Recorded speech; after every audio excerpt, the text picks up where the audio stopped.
చంద్రబాబు నాయుడు జీవితంలో ఏనాడైనా ప్రజల కోసం మంచిగా ఆలోచించారా అని మాజీ మంత్రి వెల్లంపల్లి శ్రీనివాసరావు అన్నారు. అన్న ఎన్టీఆర్ అమలు చేసిన సంక్షేమ పథకాలను నిర్వీర్యం చేసిన ఘనత కూడా చంద్రబాబుకే దక్కుతుందని విమర్శించారు. సెంట్రల్ నియోజకవర్గం వైఎస్ఆర్సీపీ అభ్యర్థి వెల్లంపల్లి శ్రీనివాసరావు శుక్రవారం నాడు నియోజకవర్గంలో స్థానిక 61వ డివిజన్ పాయకాపురం, ప్రశాంతి నగర్ తదితర ప్రాంతాలలో స్థానిక డివిజన్ కార్పొరేటర్ ఉమ్మడి రమాదేవి, వెంకట్రావు మరియు తదితరులతో కలిసి ప్రతి ఇంటికి వెళ్లి ప్రజలతో మాట్లాడుతూ ఓట్లను అభ్యర్థించారు. ఫ్యాను గుర్తుకి ఓట్లు వేయాలని అభ్యర్థించారు. ఈ సందర్భంగా వెల్లంపల్లి మాట్లాడుతూ డివిజన్ పర్యటనలో భాగంగా 61వ డివిజన్ పరిధిలో పర్యటించడం జరిగిందన్నారు. గతంలో తెలుగుదేశం జెండా పట్టుకుంటేనే పథకాలు ఇచ్చేవారన్నారు. పశ్చిమ నియోజకవర్గంలో వర్ల రామయ్య, బుద్ధ వెంకన్నకు కూడా సంక్షేమ పథకాలు అందించామన్నారు. చంద్రబాబు ఆయన పథకాలను ప్రజలు నమ్మే పరిస్థితుల్లో లేరన్నారు. 14 సంవత్సరాలు ముఖ్యమంత్రిగా ఉంటే ఉద్యోగాలు ఎందుకు ఇవ్వలేదన్నారు. సీఎం జగన్ పథకాల గురించి మాట్లాడే అర్హత చంద్రబాబుకు లేదన్నారు. ఆంధ్ర రాష్ట్రం అప్పులు ఊబిలో ఉండి శ్రీలంక అయిందని చంద్రబాబు మాట్లాడలేదా అని ప్రశ్నించారు. చంద్రబాబు నోరు తెరిస్తే అబద్ధాలే అని అన్నారు. చంద్రబాబు నిజం మాట్లాడితే ముని శాపం ఉండి తల 1000 ముక్కలవుతుందన్నారు. పవన్ కళ్యాణ్ పై చంద్రబాబు అతని మనసులో మాట నిన్నే బయట పెట్టాడన్నారు. పవన్ కళ్యాణ్ సిగ్గు శరం లేకుండా ఇంకా చంద్రబాబు కాళ్లు పట్టుకొని తిరుగుతున్నాడన్నారు. పురంధరేశ్వరి డైరెక్టుగా పార్టీని తాకట్టు పెట్టిందన్నారు. చంద్రబాబు, పవన్ కళ్యాణ్లకు ప్రజలు చర్మగీతం పాడేందుకు సిద్ధంగా ఉన్నారన్నారు. చంద్రబాబు చరిత్రలో పేదవారి గురించి ఇప్పుడైనా ఆలోచించాడా అని ప్రశ్నించారు. నందమూరి తారక రామారావు బియ్యం 2 రూపాయలకు ఇస్తే చంద్రబాబు 5 రూపాయలు చేసిన ఘనుడు అని తెలిపారు. రాష్ట్రంలో మద్యం ఏరులే పారడానికి చంద్రబాబు కారణం కాదా అని ప్రశ్నించారు. ఈ కార్యక్రమంలో 61వ డివిజన్ సీనియర్ నాయకులు, వివిధ డివిజన్ల కార్పొరేటర్లు, డివిజన్ పార్టీ నాయకులు, కార్యకర్తలు, అభిమానులు తదితరులు పాల్గొన్నారు. విజయవాడ సెంట్రల్ నియోజకవర్గంలోనే 61వ డివిజన్లో ఉదయం నుంచి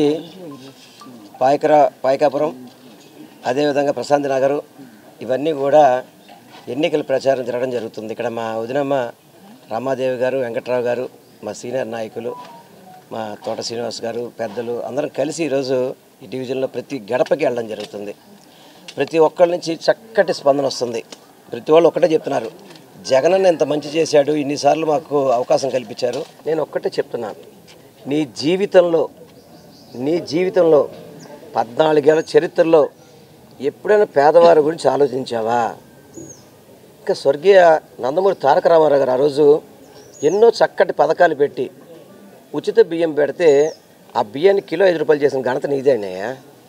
ఆ రోజు మద్యపాన నిషేధం పెడితే మద్యాన్ని ఏర్లే పారే విధంగా చేసింది నువ్వు వచ్చి నీతులు చెప్పి పథకాలు ఇస్తారంటే ఈరోజు నమ్మే పరిస్థితి ఎవరు లేరు. గతంలో కూడా 2014లో కూడా సంతకాలు పెట్టించాడు పేపర్లు, ఇదిగో నా సంతకం, ఈ పథకాలు హామీ చేస్తా, ఇది మీకు అమలు చేస్తా అని చెప్పని.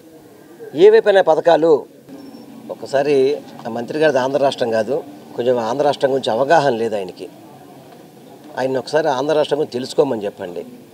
ఆంధ్ర రాష్ట్రంలో అభివృద్ధి ఏ విధంగా ఉంది, అదేవిధంగా మీ సెంట్రల్ గవర్నమెంట్ వాళ్ళ ర్యాంకింగ్లోనే మా ఆంధ్ర రాష్ట్రం ఎక్కడుందో చూసుకోమని చెప్పండి ఒకసారి. అవి చూసుకొని వచ్చి మాట్లాడండి తప్ప చంద్రబాబు తెలుగులో చెప్తే మీరు హిందీలో డబ్ చేస్తే కుదరదు. ఇవన్నీ కూడా చంద్రబాబు తెలుగులో చెప్పాడు, మీరు హిందీలో దాన్ని డబ్ చేస్తున్నారు అంతే. గుర్తుపెట్టుకోండి బాబు, ఈ ఆంధ్ర రాష్ట్రం మీరు సహాయం చేసినా చేయకపోయినా మా ముఖ్యమంత్రి గారు చక్కటి పరిపాలన చేస్తున్నారు. మా ముఖ్యమంత్రి గారు చక్కటి సంక్షేమ పథకాలు అందిస్తున్నారు. దయచేసి వచ్చి రాని భాషలో మాట్లాడి ఆంధ్ర రాష్ట్రాన్ని అవమానించద్దని మాత్రం మీ ద్వారా ఆ మంత్రులు. 67 డివిజన్లో పాతపాయకపురం, ప్రశాంతి నగర్లో మరి వెల్లంపల్లి శ్రీనివాస్ గారితో ప్రచారం అమ్మట మేము తిరగడం జరిగింది. మరి వెల్లంపల్లి గారు ఓట్లాడేటంటే ప్రజలు ఎంతో ఆప్యాయంగా పలకరిస్తున్నారు. సార్ మీకే వేస్తాను సార్, మాకు జగన్ గారు అన్ని పథకాలు ఇచ్చారు. మరి ఇదే ప్రశాంతి నగర్ ఏరియాలో 40 కోట్లు పెట్టి పార్క్ కట్టాం, మళ్ళీ మెయిన్ రోడ్ మళ్ళీ ఫ్లవర్ బాక్స్ వేసాం. అట్లాగే ఈ డివిజన్లో సుమారుగా 30 కోట్ల వరకు సంక్షేమం కానీ అభివృద్ధి చేయడం జరిగింది. మరి ప్రతి ఒక్కరు మరి వెల్లంపల్లి గారిని స్వాగతం పలుకుతున్నారు.